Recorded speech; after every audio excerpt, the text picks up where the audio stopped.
Good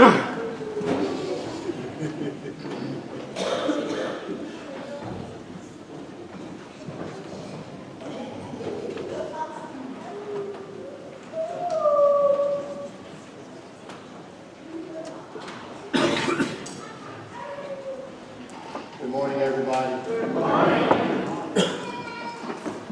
It sure is beautiful hearing those children sing, isn't it? They can sing almost anything. I just go to crying. I don't know where they get it. So thank you for bringing that gift of their voices to us, Pastor Brian. Thank you. Well, guys, for the next couple of Sundays, I want to walk you through this really amazing book in the Bible. It's called the Book of Esther. And what makes this book so amazing is that in this book, people make choices, and then destinies get formed, and then the world gets changed. Now, as we enter into the story of Esther, it's about 500 years before Christ, and the Israelites have been driven out of their homeland, and they're now living in exile in the pagan kingdom of Persia. The king of Persia is a man named Xerxes. And in the opening scene in this story, King Xerxes is throwing this really big party. He's got all his buddies over, and he's showing off all his wine, and he's showing off all his gold and all his servants, and he's showing off all his possessions. And then he decides he wants to show off his favorite possession of all, his wife, the queen. He commanded them to bring before him Queen Vashti, wearing her royal crown. Look at this. In order to display her beauty to the people and the nobles, for she was lovely to look at. So the king's having this big party. All his friends are all over. They're partying, they're drinking, they're all behaving badly. And then the king decides he's going to bring his wife out and parade her in front of all of his drunken friends so that they can look upon her lustfully. How humiliating for her. You know, to this very day, this is one of the great disservices we have done to women. This is how we devalue women still today, with this message right here. Amen. This message that says, what you look like is who you are. That is a lie. Yeah. And it is one of the great disservices that we have done to women. Amen. But it's not only women. Truth is, any one of us here, if we had to pick a new mate to spend the rest of our life with, and there were 10 candidates lined up in front of us, and 8 of them didn't look right, we'd rule them out right away and just hope we got along with the other 2. Tell the truth. We can all be just as shallow as that king was. Anyway, the king wants to bring his trophy wife out and parade her in front of all of his friends. Well, the queen's not happy. You kind of get the sense that she's had just about enough of this. But when the attendants delivered the king's command, Queen Vashti refused to come. Come parade myself in front of all your drunken friends? I don't think so. Not this time. So interestingly, the first hero of this story is a wife who refuses to submit to her husband. So how's the king going to respond to that? How's he going to? You think he's going to say, geez, you're right, honey, I never should have objectified you like that? My bad, I really should show you more respect. You think that's how he's going to react? It is not. Then the king became furious, and he burned with anger. He's angry that his wife has defied him.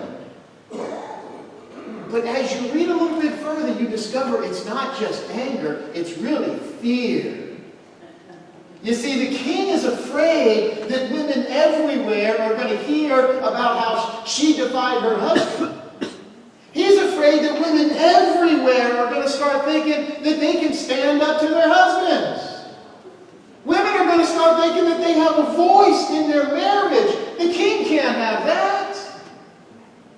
And so he issues this command. He issues this royal edict that the queen be banned. He banishes her from the kingdom. He takes the royal crown off her head, strips her from her role as queen, and he banishes her. All because he's thinking he's going to teach all the women in the empire a lesson. This is what his advisors tell him. When the king's edict is proclaimed throughout all his vast realm, all the women will respect their husbands from the least to the greatest. Am I the only one that finds that fun? Listen, I probably know less about women than anybody here, but I know that's not going to work. Amen? That is not going to work. So Queen Vashti, she's out.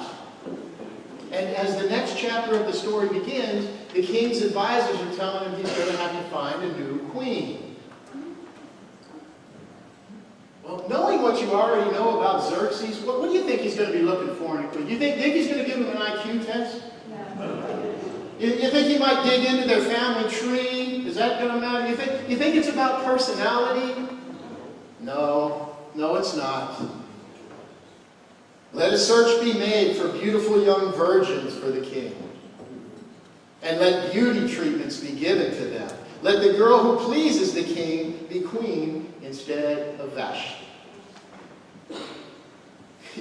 You know, people are always talking about how far we've come as a civilization. You know, how much we've evolved. Well, I'm sure glad we have. I'm sure glad we've come so far. Because back then, people were so shallow that they thought the most important thing about a man was his money, and the most important thing about a woman was her beauty. Can you imagine living in a world that was that shallow? I'm sure glad we've come so far. I'm sure glad we don't live in a country where men look at women as trophies. Preach, Theo. I'm sure glad we don't live in a country where the leader of the country has to parade his trophy wife around.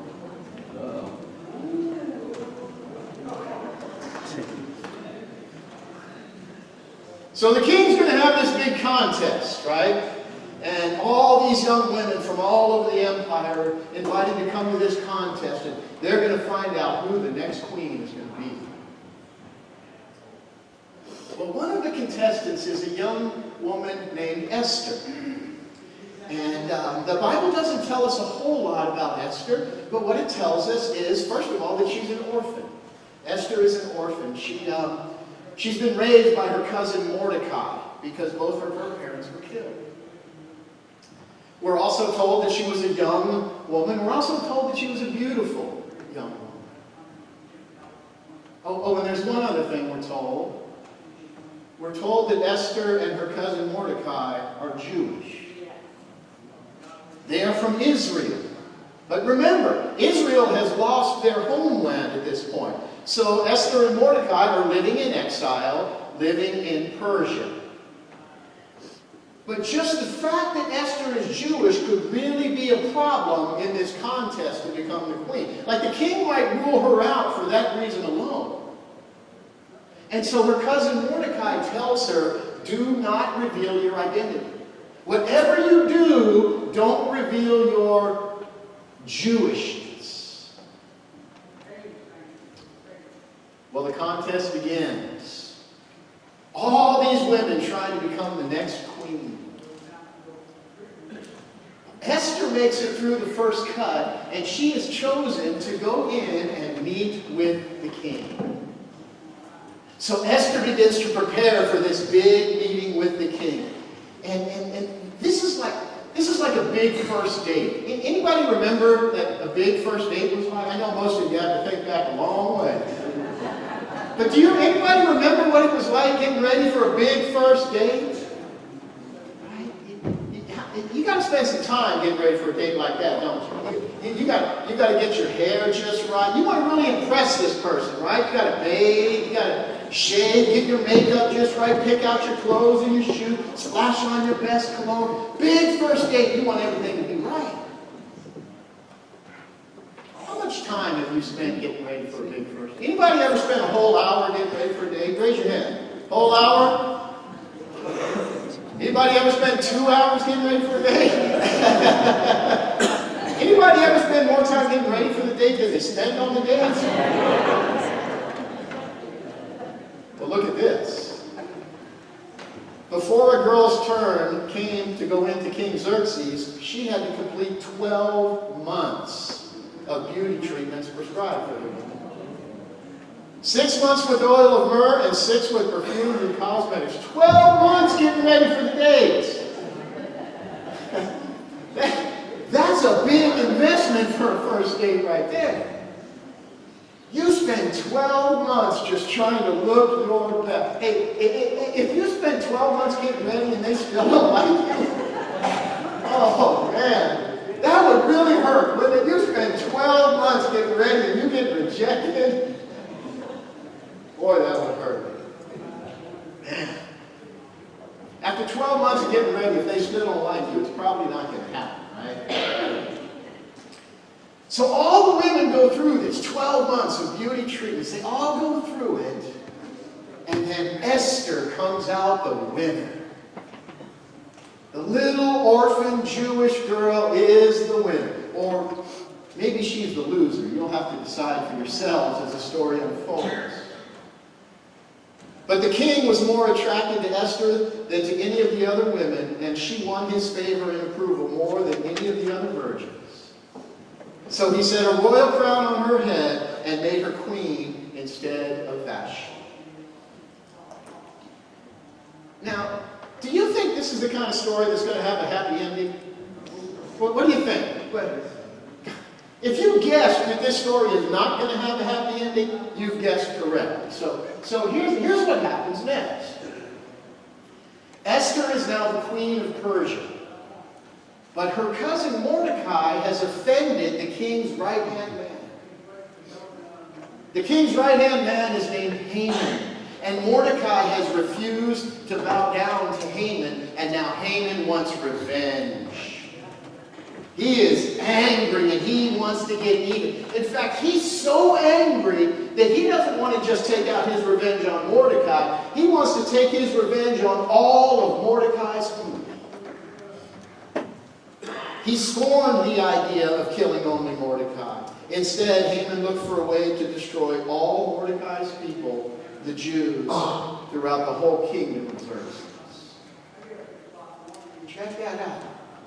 Haman is so angry, he wants to destroy an entire race of people.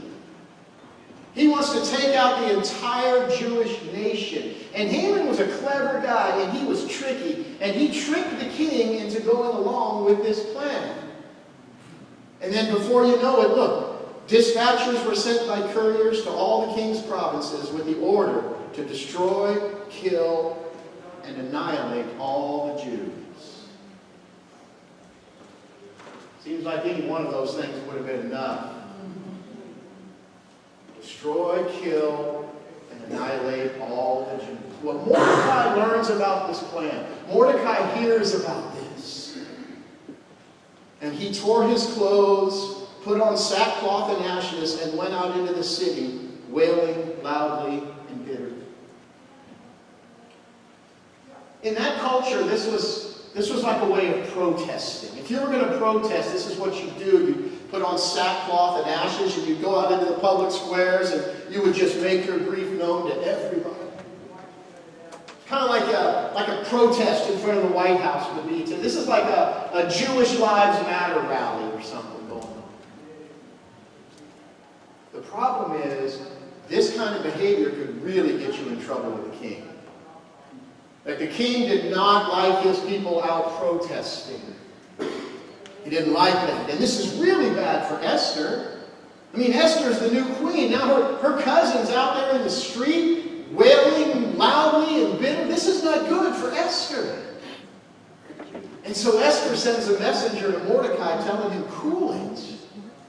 Cool it with the protest, man. You're going to make the king angry. Only Esther doesn't know why Mordecai is protesting at this time. See, Esther still hasn't learned about this plan to kill all of the Jews. So Mordecai then realizes that Esther is going to be their only hope. Like, she's the queen. She is the only hope of saving Israel. And so Mordecai sends a message back to Esther and tells Esther about this plan to kill all of the Jews and to urge her to go into the king's presence to beg for mercy and plead with him for his people. So Mordecai tells Esther, please, you have to go talk to the king. You're our only hope. You have to plead for the lives of your people. But Esther doesn't want to do that. She doesn't want to do that because that would be very, very dangerous for her. You see, there was a law that said that nobody could approach the king without being summoned. Not even the queen. So if Esther does what Mordecai is asking her to do, it's going to be a death sentence for her. People get killed for going before the queen without being summoned. Especially if you're going there to tell him that you don't like what he's doing. You're going in there to protest. You're going in there to complain. That'll get you killed. This is a very, very dangerous thing for Esther.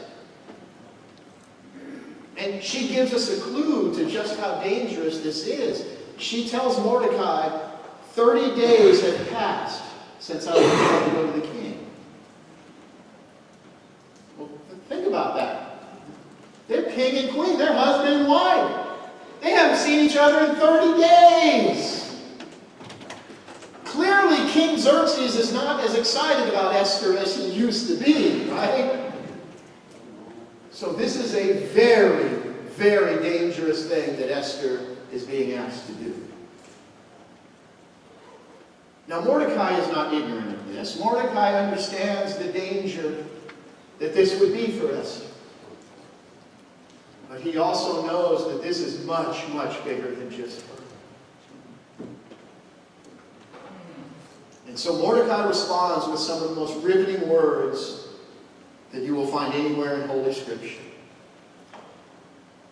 When Esther's words were reported back to Mordecai, he sent back this answer.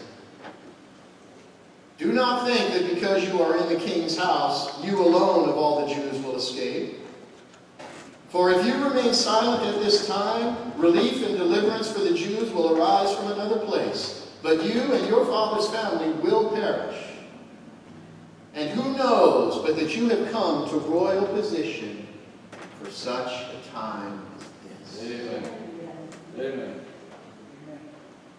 I love his words. Yeah. Esther, you were not put here to surround yourself in comfort while your people are suffering. Amen. You have not come to this position so you could acquire a wardrobe and wear precious gems and expensive perfumes. You've not been brought to this place to surround yourself with servants and get beauty treatments and make yourself desirable to man. That's not why you're here. Amen. You are here for so much more than that. You are here to do something powerful for God. Amen. You are here to oppose evil and stand for justice. Esther, you have come to this position as part of God's plan to save your people. Amen. You are not here for you. Amen. You are here for Him. Amen? Amen. Again, we like to think we've come so far as a civilization. But this is another thing that hasn't changed much in the last few thousand years. We still invest so much in making ourselves look good and smell good and be desirable for other people. That's not why we're here. God put us here for something so much more than that. You, just like Esther, you've been put here to do something great for God. Amen. And you need to be reminded of that. Amen. We all need to be reminded of why we're here. That that's why we all need a Mordecai in our lives. We all need somebody who will speak to us just like that. We need somebody who will look us in the eye and tell us the truth about who we really are and why we're really here. We need someone who will remind us every day of who God really is. We all need a Mordecai in our lives. And if you've got one now, you need to tell them, thank them or her. Thank them. Thank them for speaking truth. And if you don't have a Mordecai in your life, before you leave today, you get down on your knees right here and you pray for a Mordecai in your life. Because we all need a Mordecai in our lives.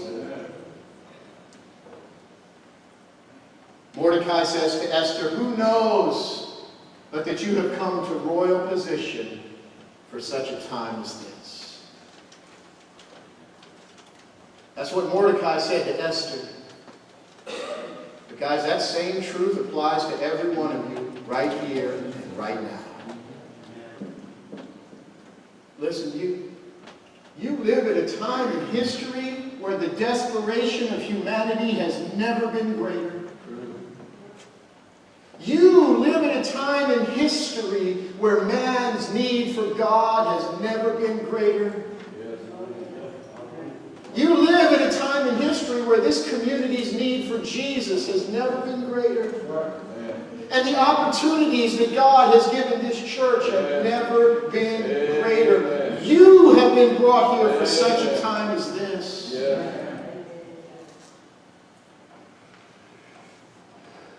You know what's difficult about all this for Esther? None of this is her fault. It's not her fault. It's not her fault the king is weak. It's not her fault the Jews are in exile. It's not her fault the whole Jewish nation is in jeopardy. It's not her fault. Right. But she can do something about it. Amen. It's not her fault, but it is her time.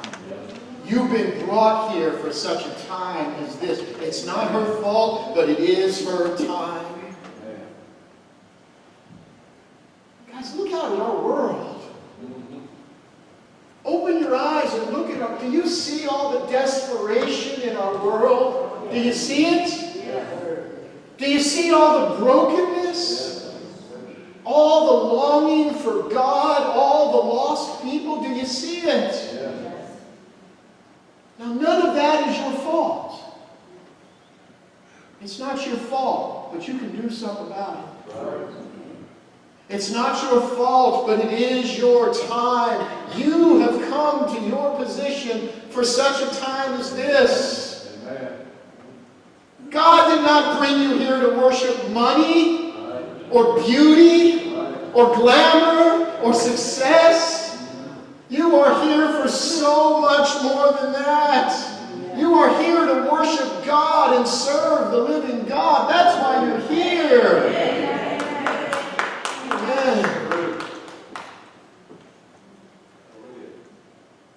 It's not your fault that millions of children will go to bed hungry tonight. That's not your fault. But you might have a little bit of money. You might be able to do something about that. You might be able to help. It's not your fault that hundreds of children right here in this city are going to drop out of school this year. That's not your fault. But you might have a little education. You might have a little bit of time. You might be able to help with that. It's not your fault that racism came to America. It's not your fault that this country kept millions of people in chains because of the color of their skin.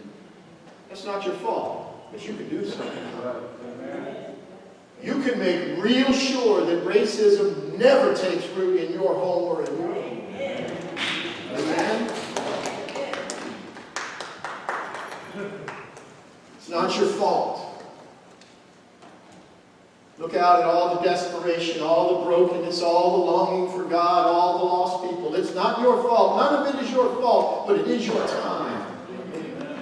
And God has brought you to this place for such a time as this. The same thing was true of Jesus. He came to our world and he walked among the broken. He saw the desperation. He felt the hunger. He touched the depravity. None of that was his fault. The mess of this world, the darkness of this world, the violence and treachery and cruelty and depression of this world, none of it was his fault.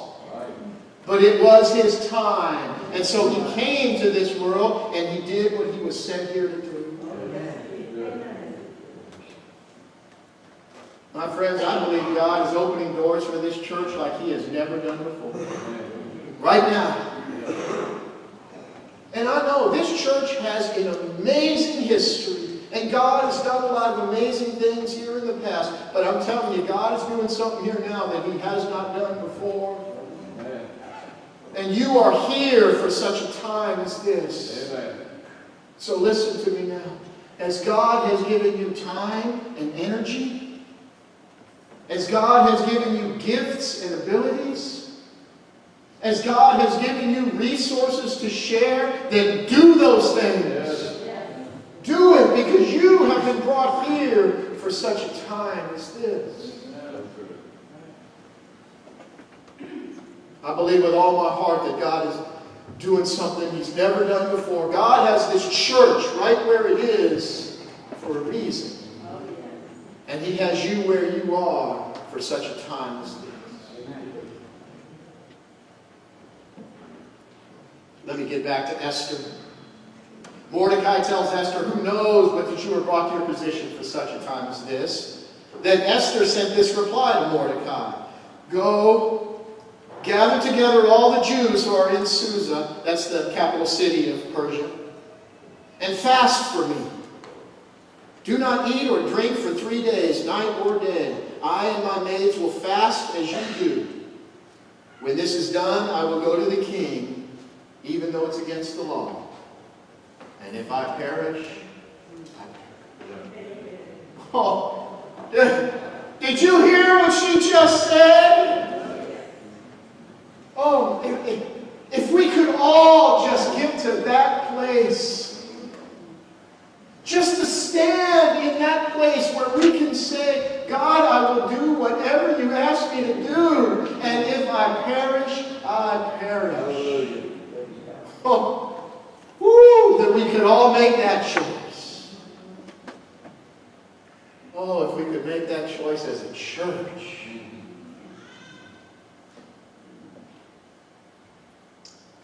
She tells Mordecai to go gather all the Jews together. They're going to fast and pray for 3 days, which is a really good sign. It's a good sign. It means she's not going to try to do this on her own power. She's going to try to do this in his power, right? So she says, get all the people together. Incidentally, when was the last time that you dedicated a time of prayer like that? There is nothing that God asks us to do more in the Bible than he asks us to pray. There's nothing in the Bible he asks us to do more than he asks us to pray. Which is what they're doing. Which is what we've started doing every Wednesday night. Some of you may not know about this yet, but every Wednesday night we have like this midweek energizer service. We come here together, we spend a little bit of time in the Word, and we spend a little bit of time in prayer every Wednesday night. And we do it because that's where we get the power to live our lives well. Amen. Right here. Amen. Amen. This is where we get the power to live our lives well. And Esther's going to need that power. And she tells us why. I'll go to the king. Even though it's against the law, I'll go. Even though it cost me my life, I'll go. If I perish, I perish. How I wish that we could all stand in that place. Whatever you ask. Whatever you ask. And if I perish, I perish. Oh, that we could all make that choice.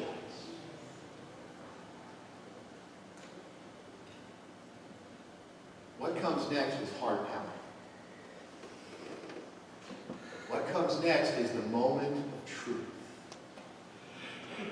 All the suspense, all the drama of this has been leading up to this moment. On the third day, Esther put on her royal robes and stood in the inner circle of the palace in front of the king's hall. She's gone to see the king. When did she go? Did you notice? When did she go see the king? On the third day. The third day is very significant in the Bible, my friends. The third day is what we celebrated last week.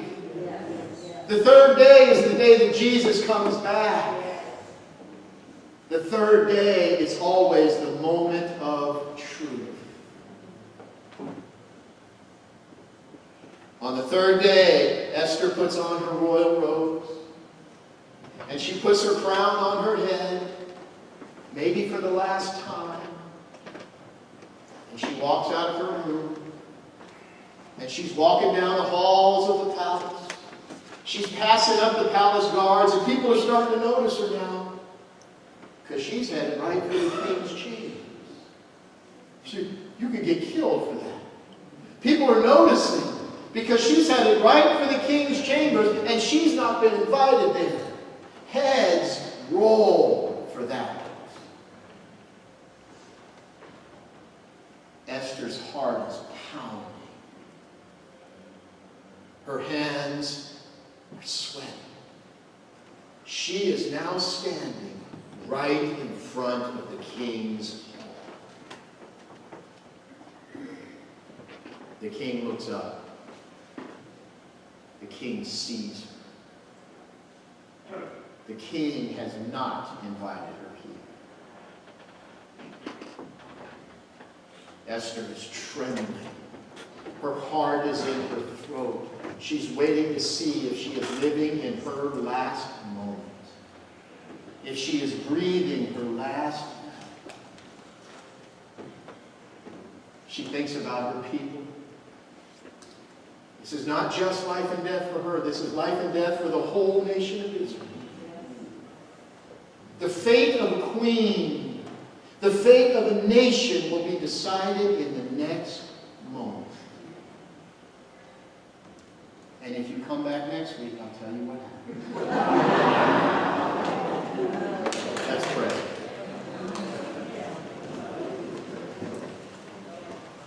Heavenly Father, I thank you so much for the story of Esther. I thank you, Lord, because it turns out we really haven't come so far as a civilization at all.